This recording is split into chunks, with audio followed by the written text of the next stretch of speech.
Shalom Bapak Ibu yang saya kasih dalam Tuhan Yesus Kristus. Salam jumpa kembali melalui renungan malam dari Majelis Resort Majelis Jemaat GKI Sampit pada hari ini Jumat tanggal 20 Maret 2026. Apa kabar Bapak Ibu? Tentu kabar baik dan puji nama Tuhan, kita kembali bertemu melalui firman Tuhan dalam renungan pada malam hari ini. Dan ada punas sesuai almanak Nas Gereja Kalimantan Evangelis, yaitu diambil dari kitab Wahyu pasal 11 ayat 15 sampai 19. Kitab Wahyu pasal 11 ayat 15 sampai 19. Dan saya akan membaca satu ayat saja yang menjadi dasar perenungan bagi kita pada saat ini, dan selebihnya Bapak Ibu dapat baca selanjutnya. Di bawah judul Sangkakala yang ketujuh, nyanyian puji-pujian para tua-tua.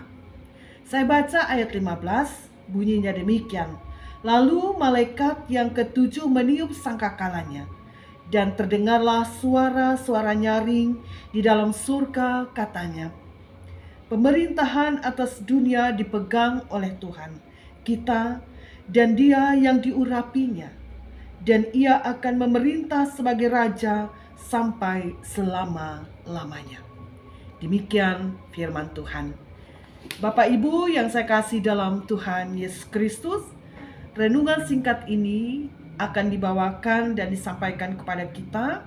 Wahyu pasal 11 ayat 15 adalah salah satu puncak dari seluruh kitab Wahyu. Tiupan sangkakala ketujuh menandai pengumuman kemenangan mutlak dari Tuhan. Hal ini diperjelaskan dengan beberapa penjelasan Bapak Ibu. Yang pertama, perubahan kekuasaan. Sepertinya tahta dunia yang selama ini nampak dikuasai oleh kegelapan, dosa dan kejahatan, kini secara sah dan penuh dinyatakan kembali ke tangan pemiliknya, yaitu Allah atau Tuhan. Yang kedua, pemerintahan ini dijalankan bersama yang diurapinya. Itu yang dikatakan dalam ayat kita tadi. Siapakah yang diurapinya? Itu menunjuk kepada Yesus Kristus. Ini merupakan penggenapan janji-janji para nabi tentang kedatangan Raja Damai itu. Yang ketiga, kerajaannya bersifat kekal tanpa akhir. Maka sebab itu dalam ayat tadi disebutkan pada bagian akhir, dan Ia akan memerintah sebagai Raja sampai selama-lamanya.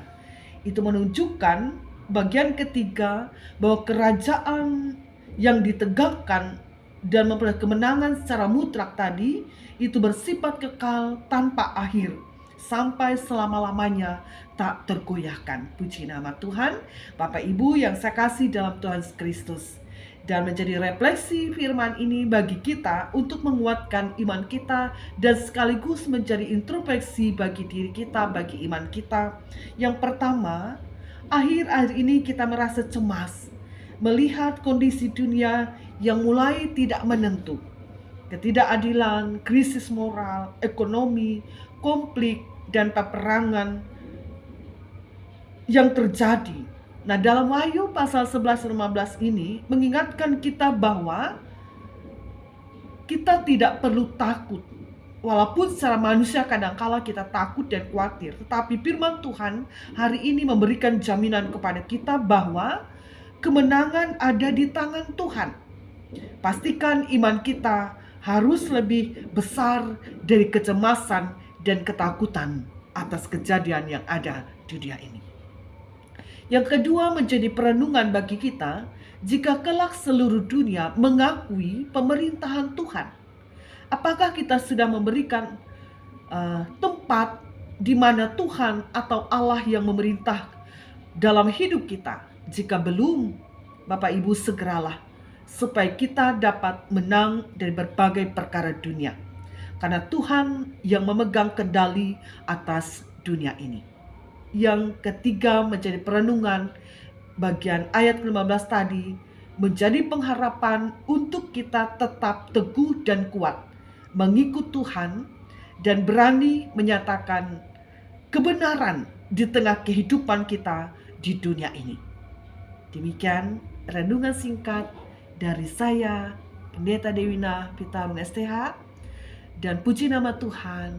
Bapak Ibu yang saya kasih dalam Tuhan Yesus Kristus, Tuhan memberkati kita. Mari kita berdoa. Ya Bapa dalam Tuhan Yesus Kristus, Engkau datang ke dunia ini untuk menegakkan kebenaran, keadilan, sekaligus menjadi penebus dan juru selamat bagi dunia. Begitu bahagianya kami, Engkau pilih menjadi milik-Mu. Melalui iman percaya kami Tuhan. Kami percaya bahwa Engkau memerintah atas dunia ini melalui Yesus Kristus, Tuhan dan Juru Selamat. Mampukanlah kami menjalani kehidupan dalam kendalinya Tuhan. Dan yang dimana Tuhan sajalah yang memerintah atas hidup kami. Sehingga kami menjadi umat yang setia, berjalan dalam kehendak Tuhan, berjumpa dengan kebaikan, berkat, dan keselamatan dari Tuhan. Pun demikian kami ada dalam perlindungan dan keselamatan dari Tuhan. Diberkati kami, diberkati keluarga, anak-anak kami, usaha pekerjaan kami, tugas dan pelayanan kami, dan biarlah Injil-Mu terus diberitakan di muka bumi ini agar banyak jiwa yang diselamatkan. Dalam nama Tuhan Yesus Kristus kami berdoa. Amin. Selamat malam Bapak Ibu Saudara, Tuhan Yesus memberkati kita.